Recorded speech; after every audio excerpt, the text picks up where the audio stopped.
Iris, welcome. I'm happy to have you today. Thanks for having me, Juliet. It's early in the morning when we're doing this. Apparently, I can't speak. So, For you. so Iris is one of my pals from the Dames, and she owns a company called Gas Stove Creative. Tell us a little bit, like what do you guys do, and how did you come into existence? Because, like most of us, this wasn't your first career. No. So we are an all-in-one marketing solution for service-based business. And when I say all-in-one, I mean like we do all the things. So we do, website development and website optimization. And, we have some, social media that we do. And then we also do trade show exhibits and print supplies and podcast production and video production and media buying. And we do this because we found that a lot of people don't want to work with like 10 different people to get their marketing done, right? So with us, you don't have to. You just come here and we get everything done and take care of it for you. That's awesome. So, And I forgot that you do those novelty items as well. So, for you authors out there who are thinking about maybe doing a shipping book funnel where you ship it yourself with special gifts, Iris would be who you would see for that little swag bag. And of course, the stuff besides your book that goes in the swag bag. And if you're doing, we used to call them free shipping book funnels. Books have gotten so expensive, we can't really call them that anymore. But if you sell it on your site, you should definitely have a one-time only offer where people can grab something else that's more personalized. I know with our book launch coming up, we have an OTO, and I think it's going to be for a program. So Iris would be your go-to person. So what did you do before this? Because like most people our age, and Iris and I are about the same age, like we're fed up with corporate America. We're just doing our own thing now.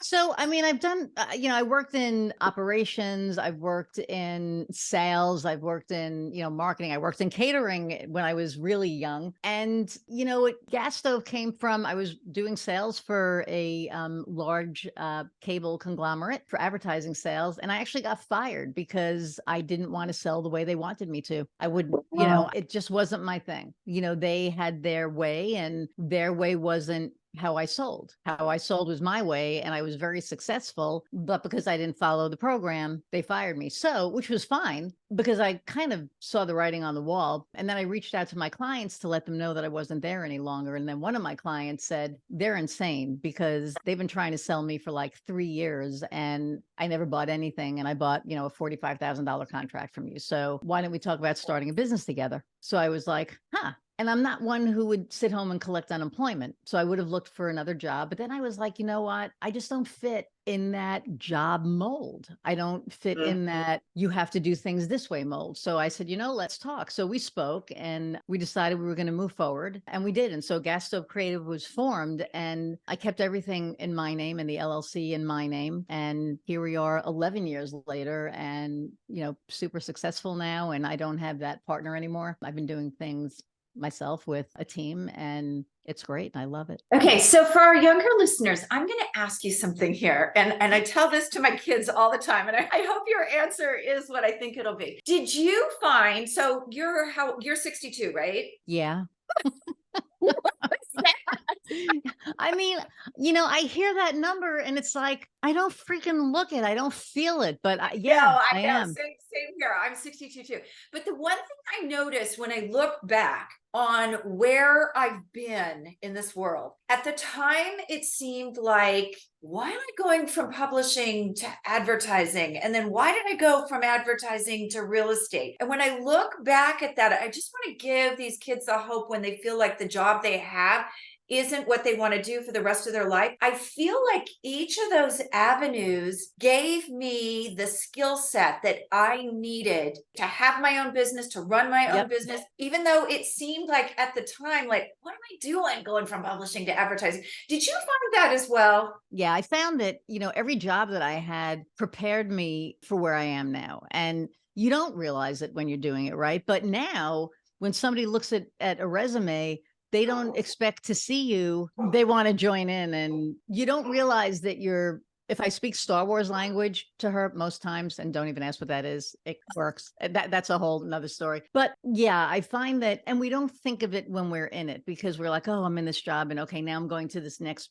piece. This is going to be my new career and I'm going to go here. But each step is a stepping stone. And what I was saying was, when an employer looks at a resume now, they don't expect to see somebody at one of their jobs for 10 years. That's really rare now because Yeah. people actually hop a bunch, and hopping a bunch now is good because they're getting different experience and different exposures to different things and different methods. So it's changed a lot. So yeah, I would definitely say that all of my jobs, all of my experiences have led me to be able to run my business successfully. Absolutely. I thought of that as you were, as I was reading your intro today, seeing where you'd been, because my son is going through this thing where they're, teaching him billing at work. And he doesn't like it. And I was like, billing is the most important thing you do as an entrepreneur because you need to get paid. Yeah. So, I had to take it's that business degree in action that he had. But I just thought it was kind of funny because I was relating, you're learning the pieces of how to run a business effectively, even though that's the job you hate. When you grow up, you'll be able to delegate it. Right. So, I mean, that's exactly right. Like my accountant now, I'm like, just take it. Let me know if there's a problem. yeah, exactly. I don't, Exactly. So you have a new challenge coming up later in July. Basically, Mhm. this will come out late June, and you're doing a website challenge. Tell us a little bit about that. So a lot of what's going on now with websites is load speed, and people aren't aware maybe that their site is loading slowly on mobile as well as desktop, but mainly on mobile, because as we know, this is how we get our information. We're in our car, what's the nearest restaurant near me, or, whatever. And if somebody's looking to go to your website specifically and it takes more than 3.8 seconds to load, they're on to the next one. I mean, I'm like that. If I click on it and it doesn't immediately load, I'm done because we don't have time, right? We're like really busy and all this stuff. So what our challenge is going to do is to show, number one, how to increase page load speed so that it goes, it loads faster, but then also how to generate more traffic to your website within 12 hours. So we're going to teach 3 things in the challenge, and they really have to follow it to the T, because if you kind of waver off of it, you're not going to get the result that you're joining the challenge for. But if they do the 3 things that we tell them to do, the way we tell them to do it within 12 hours, they will see really nice uptick and increase in their website traffic. And the challenge is going to be 3 days. And right now we were planning on July 11th, 12th, and 13th, but we may make it like 11th, 12th, and then the 16th. So it gives them time to implement what we've taught them so they can see where it goes, because it's really important, not just for the page to load right, but for the right person to come to your website. Yes, absolutely. So one of the things I notice a lot, and this is, we've worked with authors that needed a website, Mhm. is first of all, the complaints I used to hear all the time is I hired a web designer and it's been a year. It's not always the web designer though. When I really dig down, it's like, where did you write the copy? Did you choose images? Did you give them a branding guide? And then we back up and find out, well, I haven't really had time. Well, how do you expect someone to build something Right. that you haven't given them the details for? So let's talk about that, because if I give you a page and it's designed already. So when I work with my authors, I get a Word doc, we write copy. We want this at the top. We want this here. So we can give the designer an idea where everything goes. When you get that as a designer, it's probably pretty easy to do, but that's the point also where you can say you've got too many images, or we Yep. have to go to functionality over aesthetics. So talk a little Yes. bit about that, because I know that's why it loads slow sometimes, is you have all these You have all images. the things, right? And all the Yeah. plugins. Well, here's the thing is that, there are a lot of, WordPress sites like Elementor and, Beamify and all of these different programs that have a whole bunch of plugins that kind of, slow down the site. And sometimes the pictures, the images are too big and they need to be, smaller. Sometimes somebody puts like a video on the page instead of just like a link to the video. There's like a lot of different things. But, if somebody, hands me the material, they hand us the images, they're like, okay, here's everything, put it together. We can put it together in, 4 to 6 weeks tops, as long as we have everything. But we also meet and say, hey, there's a lot of, copy here. We're going to pare this down, or we're going to keep it here and then we'll do read more and it'll go to another page so they can read more rather than having, everything right there, because it's also the flow of the site, right? Like it's not just the stuff that's on the site. It's how does the site flow? Is it user friendly and is it ADA compliant? I mean, that's a huge thing right now.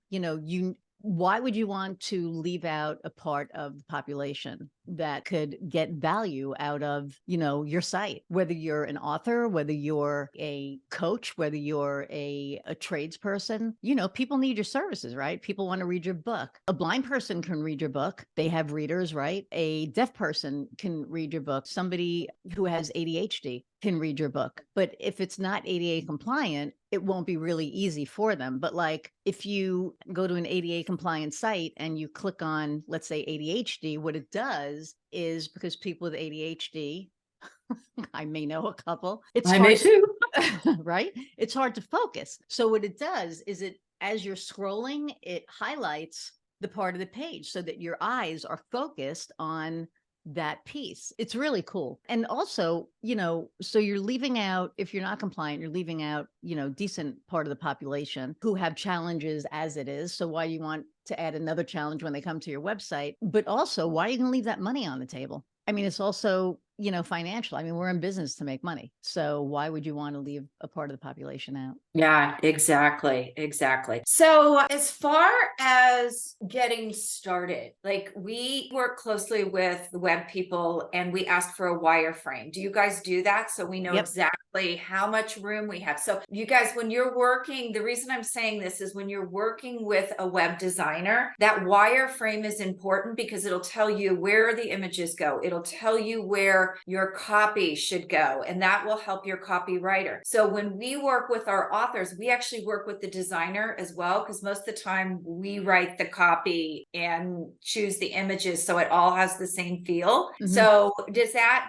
happen a lot? I don't think that's unique to us, but your site should have professional copywritten material. Oh, yes. Yes, I Yes. can always tell. You guys, I'm Yeah. going to be really mean here for a second. I can tell when you've written your own material because most writers are not copywriters. They are separate skills. If you go ask my editor today, I'm a better copywriter than a writer. I am a storyteller, which makes me good at copywriting, but she has to edit the hell out of what I do. Out of what you do. Well, and the other Yeah. thing too is when it comes to websites, the copy has to be SEO friendly. So you Yes. have to know, the keywords, where to put the keywords, how many to put in, because you can put in too many and you can also put in too few. So it is an art. It's not just like, oh, I'm going to write this. Like you really need to know what the hell you're doing or you can screw the whole pooch. Yeah, and Sorry, I didn't say that's pooch. okay. Sorry, That's guys. okay. The only I was thing we talking to my can't do on dogs. this show is F-bombs. The other thing is too, I is can't Google- effing say, no, I'm kidding. Go ahead. Please don't.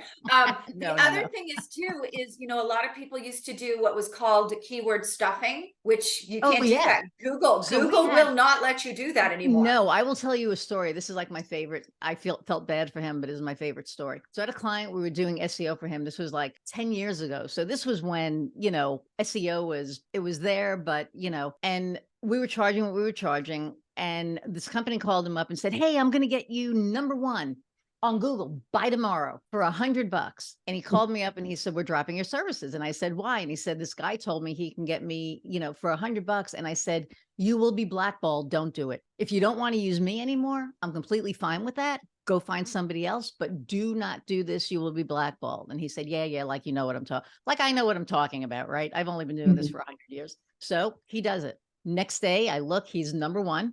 2 days later, he's gone. Because they'll take you down. They'll take Google you down. Yeah. blacklisted him. I went to page like 100 and he wasn't there. So he was like in the Siberia of Google. I don't even know where the hell he was. So he called me up and he was like, what can we do? What can we do? And I said, I don't know, So I actually contacted Google, told them what happened, because you could actually talk to Google back then. And we worked it out and we fixed it. And, fast forward to 4 years later, he does the same thing, and then he gets blacklisted. So then we actually had to change his domain. Wow. And it was all keyword stuffing. It was like, I don't even know like I looked at his site and I was like, you can't even read what you do because they just like literally loaded it on the front end, on the back end. It was horrible. It was just like Yeah, it people was. do, you don't know what you don't know. You don't, exactly. So some cautions here for authors. Don't buy a canned publisher site. No. I experienced that with my first one. I paid outrageous monthly fees. And then when I went to add my second book, I found out that it was a canned site. We just actually went through this with one of our other clients that he went over and Kelly Witt designed his new site, but he had gone through a coaching program. And this is where you have to watch it, you guys, the coaching programs, the publishing world, where they say, hey, we'll sell you a site, and it turns out to be a canned site. A canned site is non-functional for internet digital marketing. It only does like one or two things, and you need an email list, you need a lead magnet, you need all of those things that make you a functional website for actual online marketing. So huge mistake. Here's another thing, and Iris, I hope I'm not stepping on your toes with this. Buy your own URL.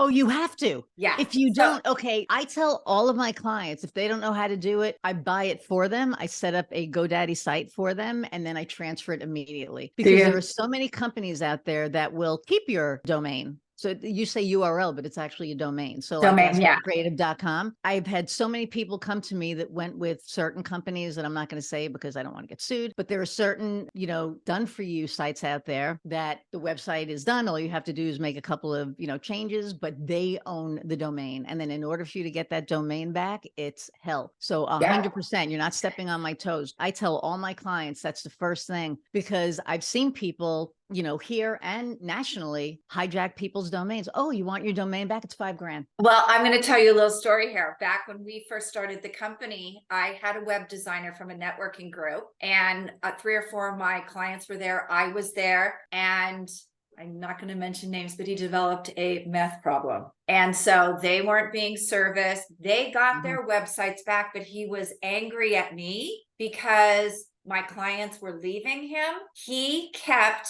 well, I was able to get my Juliet at julietclark.com.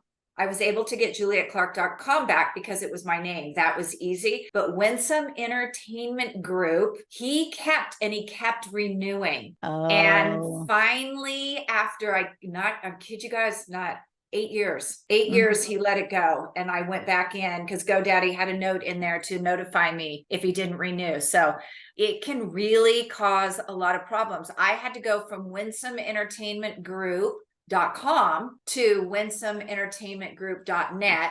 And then I kind of let the whole thing go when we rebranded back in 2016 and change. But it can be a real nightmare because there's nothing GoDaddy or any of the host providers can do at all with that. So I'm really excited. You're going to start promoting this in early June, and you guys will get some dates out there for you. But if you want to get on the list to be a part of this challenge and really boost those people going to your site, Iris has a quiz, and you can also get a hold of her over on LinkedIn. So I'll put the LinkedIn in there. Tell them where to find your quiz. The quiz is on our website, but you can go to Is your website effective.com, right? Is that? Yeah. Is your website effective? Just did it. Is your website effective.com, and it's 2 E's, so it's going to look weird.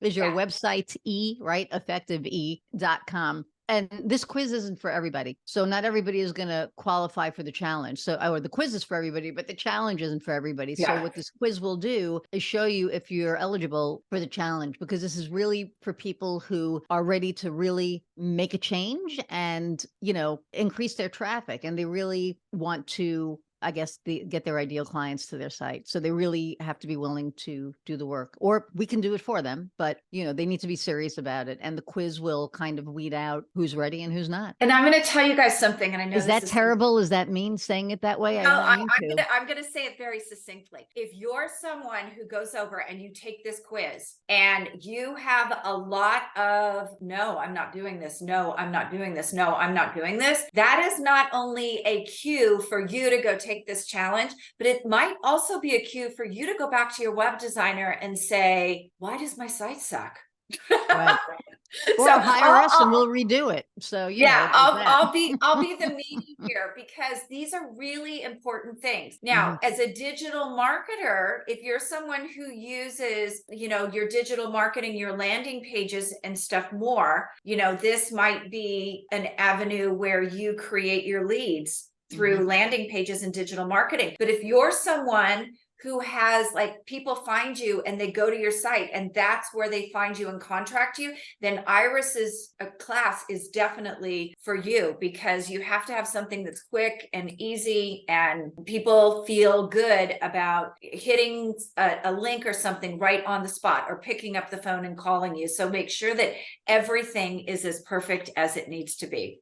Yep. So you can go over and find Iris over on LinkedIn at Iris, GOLDFEDER, and go over there and follow her because you'll see all the announcements about about the challenge over there, or go over to the website that Iris just gave you and take the quiz and see if you can get an invite to it as well. So Yeah. Iris, thank you. Thank you for sharing all this today. Juliet, thank you for giving me the opportunity to do so. Appreciate it.